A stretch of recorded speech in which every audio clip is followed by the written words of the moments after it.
혹시 여러분 기도하실 때 이거 해주세요, 저거 해주세요 하는 하나님께 드리는 소원 목록처럼 느껴질 때 없으신가요? 자, 오늘은요, 기도의 목적을 완전히 새로운 시각으로 한번 볼 거예요. 바로 하나님과의 언약이라는 관계, 그 안에서 말이죠. 기도가 단순히 뭔가를 얻어내는 걸 넘어서 우리 자신을 어떻게 바꿔놓는지, 그 강력한 힘에 대해 이야기해 볼까 합니다. 한번 솔직하게 생각해 볼까요? 여러분, 최근에 기도하실 때 주로 어떤 걸 구하셨어요? 아마 건강 문제, 직장에서의 성공, 아니면 틀어진 관계 회복, 이런 것들이었겠죠?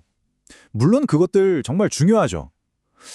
그런데 어쩌면 기도의 진짜 핵심은 조금 다른 데에 있을지도 모릅니다. 자, 여기 기도를 보는 두 가지 방식이 있어요. 왼쪽을 보면 딱 내 소원 목록이죠. 내가 원하는 걸 얻고 내 힘든 상황을 바꾸는데 모든 초점이 맞춰져 있어요.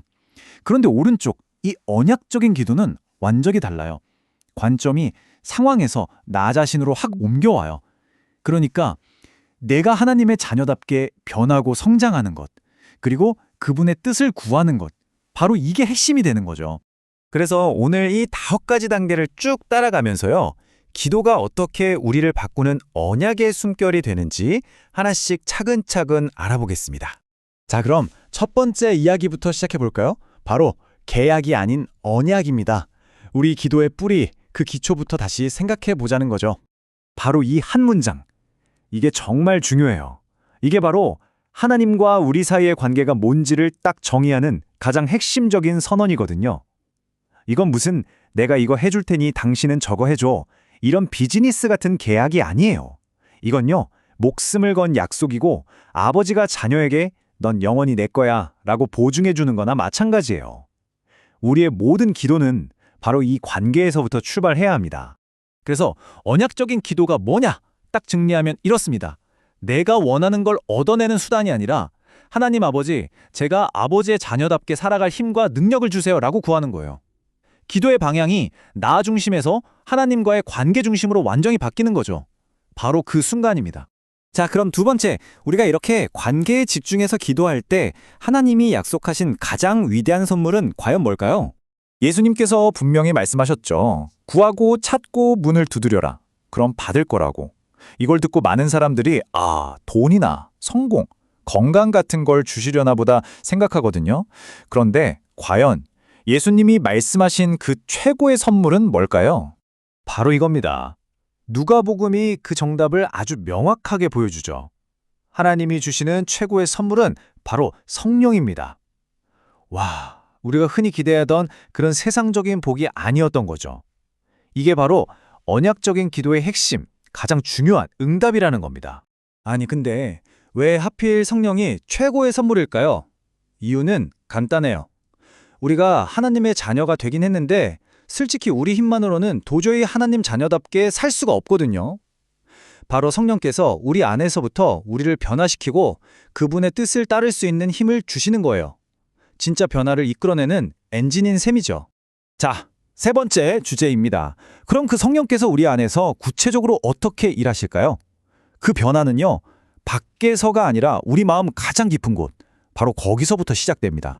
놀랍게도 구약의 에스겔 선지자가 이미 이 엄청난 변화를 예언했어요. 생각해보세요. 옛날 율법은 돌판에 새겨진 바깥의 규칙이었잖아요. 그런데 이 새 언약은 차원이 달라요. 하나님의 영이 우리 안에 직접 들어오셔서 우리 마음 자체를 바꾸고 그분의 뜻을 기쁘게 따르도록 만드시겠다는 약속인 거죠.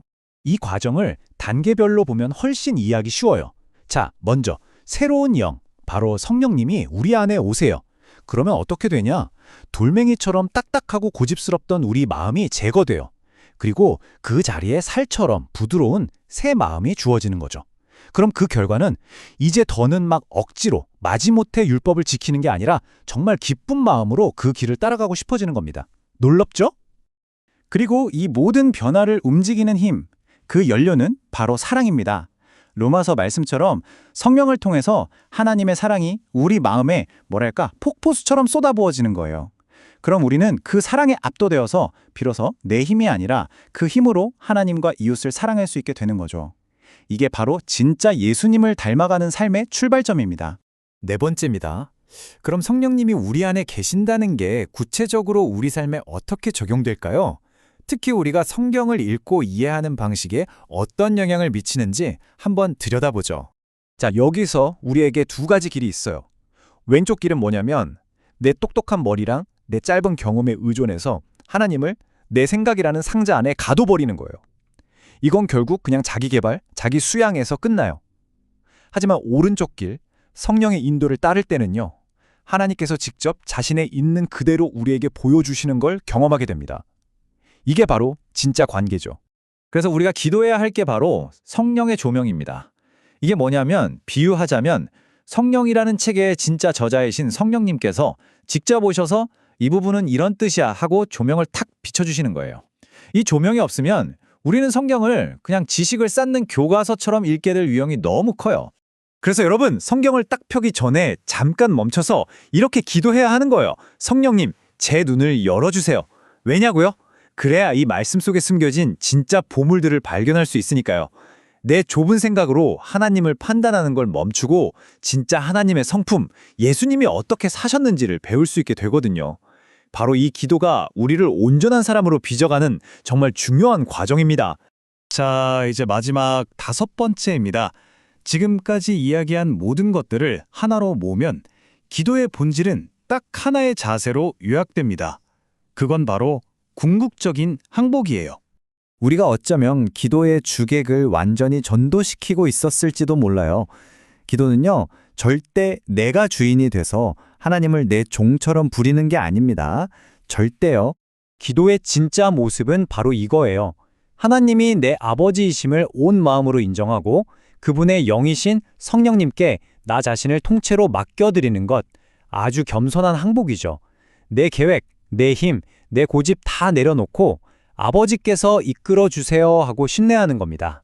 그런데 이 항복이라는 말이 우리를 약하게 만드는 게 절대 아니에요. 오히려 그 반대죠. 우리를 꽁꽁 묶고 있던 모든 것들로부터 우리를 자유롭게 합니다. 바로 이것이야말로 하나님이 우리를 만드신 목적, 그러니까 예수님을 닮아가는 그 풍성한 삶으로 들어가는 유일한 열쇠가 되는 거예요. 자, 이제 마지막으로 여러분께 질문 하나를 던지며 마무리하겠습니다. 오늘 기도하실 때 무엇을 가장 먼저 구하시겠어요? 하나님, 제 상황 좀 바꿔주세요? 인가요? 아니면 하나님, 저를 바꿔주세요? 인가요?